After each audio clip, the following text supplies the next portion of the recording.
Welcome back everyone. This video will be the second part of the playlist on how to edit on After Effects, so prepare your coffee, tea and snacks and enjoy the video. In our last video I showed the interface of the After Effects, and today we will dive down into how to firstly work on clips while understanding the timeline and then learning some tips and tricks of course.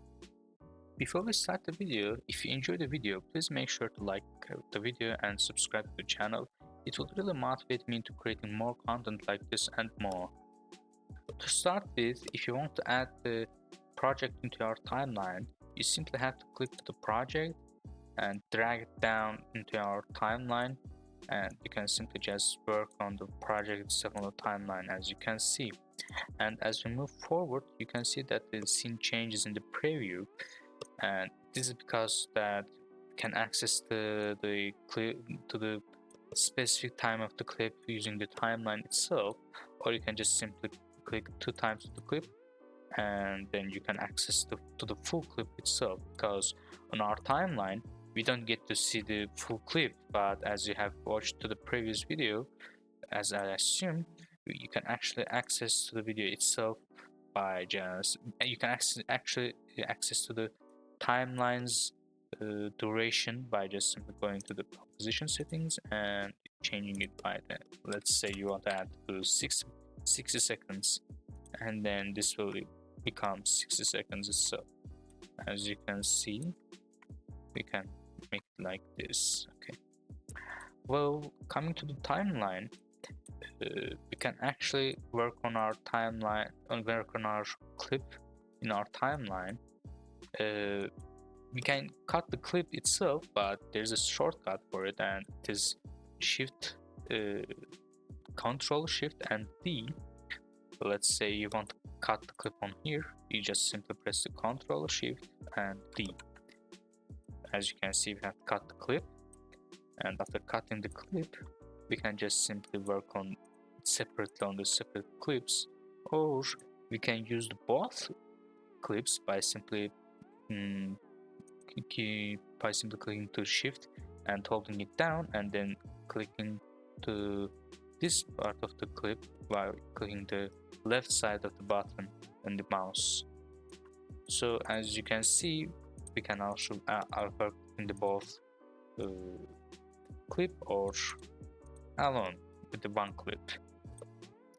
Well, let's say we have cut the clip. Well, we can also work on clip by creating new compositions. Well, this is for another video, but if you want to create a new composition using and work on the one project while keeping the other clean, you can go, or you can just go, you can just right click to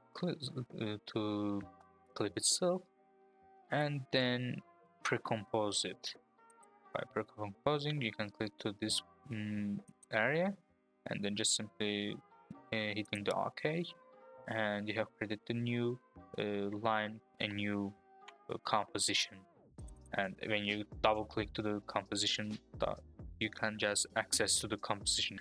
But apart from the composition, let's return back to our original. As there are a lot of things to talk about the timeline, so as we go further in the tutorials, we'll understand how the timeline works much more clearly, and while learning them, we'll use a lot of shortcuts in our projects, especially like learning the shortcuts itself. They really help you on working on your project. They are like kind of life savings. So that's like the best you can do is to just work on learning the shortcuts. There aren't a lot of them, to be honest. And while we are talking about shortcuts, I also want to mention the layer section and how the layers actually work on the timeline. Well, you might ask, like, yes, we have the 2 layers, these are called layers, then what layers could we be talking about in this project? Well, to put it simply, in all of the projects you will be creating or you have already created, you have to use layers to make much more better edits, of course. Like each time editors already use a lot of layers to work on their edits. You can't just simply use the raw material itself. It's kind of like you can use it, but it won't be as really good, and you won't really understand what's it that you are working on.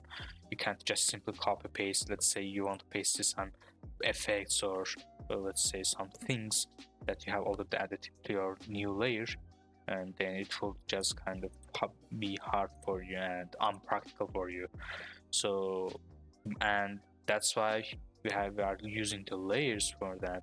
And to use the layers, you have to simply go to the top left of the screen and click the layer button. As you can see, we have a bunch of things on here, but we'll be going to the new, and you can see there are a lot of layers. And by using the shortcuts, I meant these guys, like they are literally lifesavers. So as a tip, I think that using all of these shortcuts will definitely help you to like finish your project in a faster pace. So let's say most of time people use adjustment layers. Like me, I also use adjustment layer.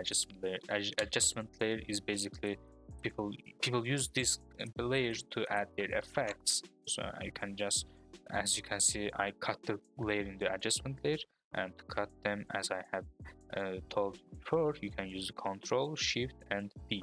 Let's say you want to cut it to 3 pieces, 4 pieces, and so on. So let's just back it up, cut this one right here. And to also delete the layer or any other layer, you can just simply click left click to the layer and press backspace, and then you can just delete it, or just, I don't know, delete space. Yes. And then as you can see, we have the clip on top of our video. Let's say you can also adjust the layer itself. I usually do that way because it's kind of much more organized to work. Like, let's say if you add this adjustment layer, you directly know that it is related to this this part of the video. So that's why I pretty suggest that working like this is much better. Apart from that, I don't think I have to explain a little more, because you may get confused over time. So stick to the next part of the our video and make sure you understand everything clearly. And if you have any questions, you might ask me in the comment section, or you can just join our Discord server, as we have a lot of members on our Discord server, and we have the active current on there as well. And you can just talk to me in our Discord server, and we can just enjoy it together. And I want to mention that in our next video we'll be learning more about the timeline, and also learning about our tools and graphs, keyframe placement. So, well, I hope you enjoyed the video. See you in the next tutorial video.